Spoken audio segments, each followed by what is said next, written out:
তো আজকে আমি তোমাদের সাথে শেয়ার করব আমার মায়ের হাতের পোলাও রেসিপি। এখানে পেঁয়াজ, আদা, রসুন সব কেটে রাখা হয়ে গেছে। চালটাকেও মা ধুয়ে রেখে দিয়েছে, আর এখানে মাংসটাও মা ম্যারিনেট করে রেখে দিয়েছে। এবার একটা কড়াইয়ের মধ্যে সাদা তেল দিয়ে এখানে তেজপাতা, লং, এলাচ, শুকনো লঙ্কা, তারপরে দারচিনি এসব দিয়ে একটু ভাজা ভাজা হয়ে গেলে এখানে পেঁয়াজ দিয়ে দিল। পেঁয়াজটা একটু লাল লাল হয়ে যাওয়ার পর মা এখানে ঘি দিতে ভুলে গেছিলো শুরুতেই, তো তোমরা শুরুতেই ঘিটা দিয়ে দেবে। তো এই জন্য এখন মা ঘিটা দিল। ঘিটা দেওয়ার পর এখানে দেবে আদা কুচিটা একটু ভেজে নিয়ে তারপর দেবে ভিজিয়ে রাখা চালগুলো। তো এই চালটা কিন্তু আমাদের জমিতে আবাদ হয় এই ধানটা। তো যাই হোক, তো অনেকে এইভাবে করে, অনেকে আবার অন্যভাবে করে, অনেকে তো জলের মধ্যে সব মশলা দিয়ে। Hello hello, how are you? তো তোমরা এভাবে একদিন ট্রাই করে দেখো। তো এখানে মা দিয়ে দিল জিরে গুঁড়ো, ধনে গুঁড়ো আর একটু শুকনো লঙ্কা গুঁড়ো দিয়ে এটাকে মিক্সড করবে, সুন্দর করে মিক্সড করে একদম ভাজা ভাজা করবে। এই তো ভাজা হয়ে গেছে প্রায়, দেখো লাল লাল হয়ে গেছে। এবার এখানে জল দিয়ে দেবে। এবার জলের পরিমাণটা অনেকে জানো, অনেকে জানো না হয়তো। এখানে যদি তোমরা 1 কেজি চাল নাও তাহলে 2 কেজি জল দিতে হবে, ঠিক আছে? জল দেওয়ার পর এখানে লবণ দিতে হবে। আমি না লবণের ক্লিপটা নিতে ভুলে গেছি। জল দেওয়ার পর তোমরা লবণটা দিয়ে দেবে। তো লবণ দেওয়ার পর এই তো আরেকবার ঢেকে দিয়ে জলটা দেখবে, দেখো একদম শুষে নিয়েছে জলটা। তো আমাদের পোলাওটাও রেডি হয়ে গেছে।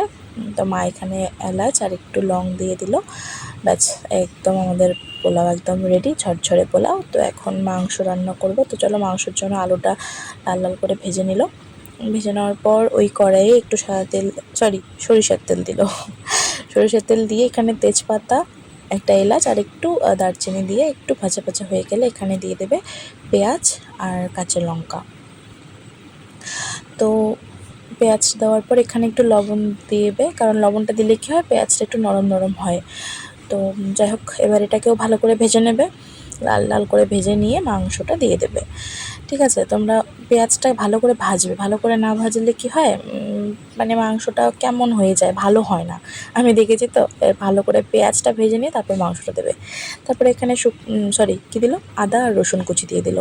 দিয়ে এটাকে একটু নেড়ে তারপরে ঢাকা দিয়ে রেখে দিল। এবার আরেকটা জিনিস, তোমরা অনেকে কী করো, মানে অনেকে এরকম করে যে মাংসটা দিয়ে মশলা টশলা সব দিয়ে জল ঢেলে দেয়। তো ওটা কেন করে বুঝি না। মাংস কী মানে আমার মা যেভাবে করে, মাংসটা দিয়ে গ্যাসটা একদম লোতে দিয়ে মাংসটা ঢেকে দেয়। ঢেকে দিয়ে 2-3 বার আস্তে আস্তে তুলে তুলে নাড়লে কী হয়, মাংস থেকে যে মাংসর মধ্যে নিজস্ব একটা রস থাকে, একটা পানি থাকে, তো সেটা বেরিয়ে আসে। তো সেটাতেই মাংসটা অর্ধেক সিদ্ধ হয়ে যায়, ঠিক আছে? সিদ্ধ হয়ে যাওয়ার পরেই তো মা একটু জল দিয়ে দিল। দেওয়ার পর এটাকে আরেকটু মিক্সড করলো, কষিয়ে নিল।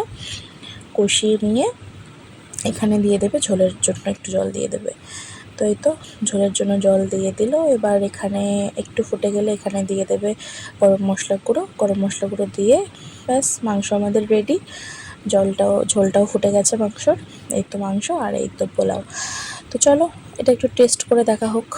তো হ্যাঁ, এই তো মাংসটা কালারটা কি দারুণ হয়েছে না? আমার মায়ের হাতের মাংস পোলাও আমার এত পছন্দ, আমার বরেরও খুব পছন্দ। মানে তো দেখো মাংসটা কতটা নরম হয়ে গেছে, হ্যাঁ, ভিতর থেকে একদম নরম হয়ে গেছে। তো ঠিক আছে, আজকের ভিডিওটা এই অবধি। ভালো লাগলে লাইক কমেন্ট করে দিও। তো সবাই ভালো থাকবেন, সুস্থ থাকবেন। দেখা হচ্ছে অন্য একটি ভিডিও।